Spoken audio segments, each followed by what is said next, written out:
This is the Glide Gear TMP100 teleprompter, a relatively low-cost and compact device that enables you to read a script from a tablet screen while looking directly at the camera.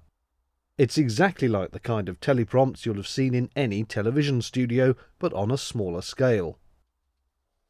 It's supplied in a handy, albeit soft, carrying case, which opens up to reveal the prompter snuggled safely within the cocoon of foam padding. This is the device then, largely made of aluminium, apart from, obviously, the pane of semi-reflective glass, which just flips up and over to make it ready for use.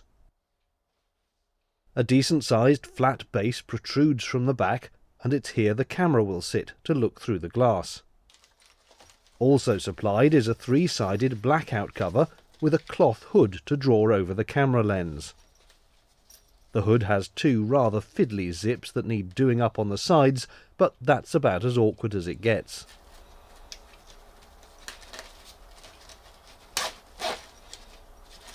There's the hood, which is big enough for any kind of camera, yet draws shut over even tiny lenses, as I'll demonstrate in a moment. Underneath the flipped-out glass, another plate extends, and it's here your tablet will sit. You have to supply that, it's not part of the kit. Here's how you use it. First, attach your tripod plate to the base of the prompter. There are plenty of mounting threads of both 1/4-20 and 3/8-16 sizes. Now clip the prompter onto your tripod and lock it into place. The hood sits on top of the glass, held in place by Velcro along the edges.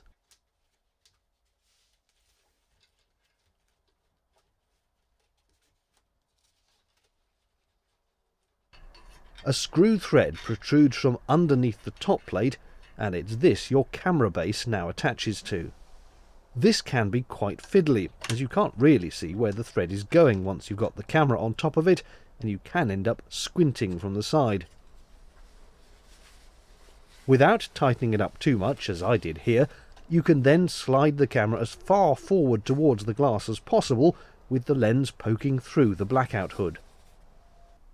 Unless you want a black line across the bottom of your shot, make sure all the hood is pulled out of the way of the lens. At this point, your choice of camera may help or hinder. This is a Sony NX80, whose audio handle gets in the way, but needs to be attached so as to use the XLR audio inputs. In practice, it was fine and didn't really need to be any further forward. Then you tighten up the cloth hood, again making sure not to obscure the lens in any way. It may restrict your access to the lens controls, so maybe do this last, just before filming. You'll also find, if you're filming yourself, that you won't be able to see the camera's flip-out screen from in front of the prompter, so an external monitor might be a good investment too. Now you can slide out the tray that will hold your tablet and pop it into place. You'll need to buy Teleprompt Software, as that's not included either. I'm using Teleprompter Premium on an iPad mini, and this is what it looks like from the presenter's point of view. It still always surprises me that the words just aren't seen by the camera, but here's proof. This is a shot of me reading from the prompter. That reflection in my glasses is from a light, not the prompt. You can see I'm looking pretty directly at the camera, yet happily reading a script word for word. The prompter will also work with tiny cameras like smartphones, or here the Sony ZV-1. Again, you can't see the screen from in front, so an external monitor is advised. It's so tiny it looks a little amusing from the front, but it just manages to peep over the bottom edge of the hood without interfering with the picture. Being slightly offset and at the bottom, you might find your eye line when reading is a fraction off, but I really didn't have an issue. Again, here's a sample with me reading to the ZV-1.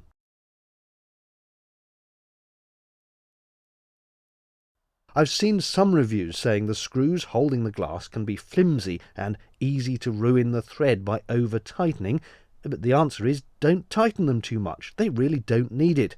The glass holds itself forward by gravity when the prompter is flat on a tripod, as you would normally use it.